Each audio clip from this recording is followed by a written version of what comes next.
మాటలు మాట్లాడుతూ ఉన్నారు కాంగ్రెస్ నాయకులు. నేను ముఖ్యమంత్రిని అడుగుతా ఉన్నా, దమ్ముంటే నీ భాషలో చెప్పాలంటే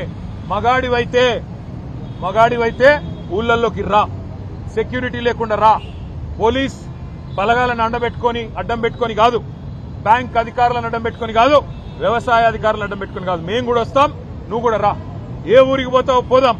ఎక్కడ కూడా చారాన రుణమాఫీ కాలే, ఎక్కడ కూడా రుణమాఫీ అనేది పూర్తి కాలే. రైతులు ఇవాళ బగబగ మండుతా ఉన్నారు. ఎక్కడన్నా కాంగ్రెస్ ఊళ్ళలోకి వస్తే తరిమి కొట్టాలన్న ఆలోచనలో ఉన్నారు. అందుకే ముఖ్యమంత్రికి చెప్పేది, తప్పు పోలీసులది కాదు. పోలీసు వాళ్ళు ఏం చేస్తారు పాపం, ముఖ్యమంత్రి మంత్రులు అధికార గణం మీరేం చెప్తే అది చేయక తప్పదు. పోలీసు తప్పు కాదు, తప్పు ముఖ్యమంత్రిది, పరిపాలించే సత్తాలని సన్నాసు రేవంత్ రెడ్డిది అనే మాట నేను విజ్ఞప్తి చేస్తా ఉన్నా.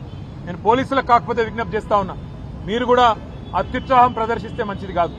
మా పిల్లలు ఎవరైనా ఒక సోషల్ మీడియాలో రుణమాఫీ జరగలేదు అని పోస్టు పెడితే పోలీసులు కాల్ చేస్తారు. అదేవిధంగా కరెంటు పోయింది అని పోస్టు పెడితే విద్యుత్ శాఖ అధికారులు ఫోన్ చేస్తారు. ఈ రకమైన అత్యుత్సాహం మంచిది కాదు. దయచేసి సంయమనం పాటించండి. అధికారం ఎవడు అబ్బసొత్తు కాదు. ప్రజాస్వామ్యంలో అధికారం మారుతూనే ఉంటది, వ్యవస్థ మాత్రం అట్లే ఉంటది.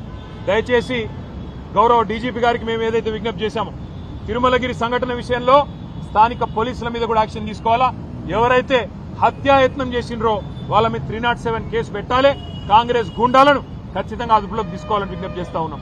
అదేవిధంగా 2 జర్నలిస్టుల మీద ఏ దాడైతే ఇవాళ చేయడం జరిగిందో నిన్న కొండారెడ్డిపల్లిలో ముఖ్యమంత్రి గారి సొంత ఊళ్ళో, దానికి తప్పకుండా ముఖ్యమంత్రికి క్షమాపణ చెప్పడమే కాకుండా దాడి చేసిన గూండాలను వెంటనే అరెస్ట్ చేయాలని చెప్పి కూడా మేము డిమాండ్ చేస్తా ఉన్నాం. జర్నలిస్టులకే రక్షణ లేకపోతే ఈ రాష్ట్రంలో మరి మిగతా వాళ్ళ పరిస్థితి ఏందో ఆలోచించాలని చెప్పి కూడా కోరుతా ఉన్నాం.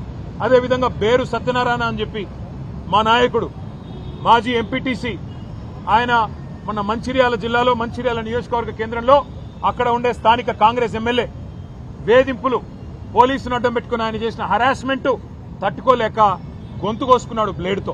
ఇవాళ చావు బతుకుల్లో కొట్టుమిట్టాడుతూ ఉన్నాడు. ఈ విషయం కూడా డీజీపీ గారికి మేము చెప్పాం. ఇదొక్క మంచిర్యాలలోనే కాదు, ఇంకా చాలా చోట్ల ఈ రకంగా పోలీసులను అడ్డం పెట్టుకుని హరాస్మెంట్ కార్యక్రమం జరుగుతూ ఉంది. కానీ ప్రజాస్వామ్యంలో ఈ రకంగా వ్యవస్థలను అడ్డం పెట్టుకుని ఎక్కువ రోజులు బతుకుదామని ముఖ్యమంత్రి అనుకుంటే ఆయనంత మూర్ఖుడు, ఆయనంత పిచ్చి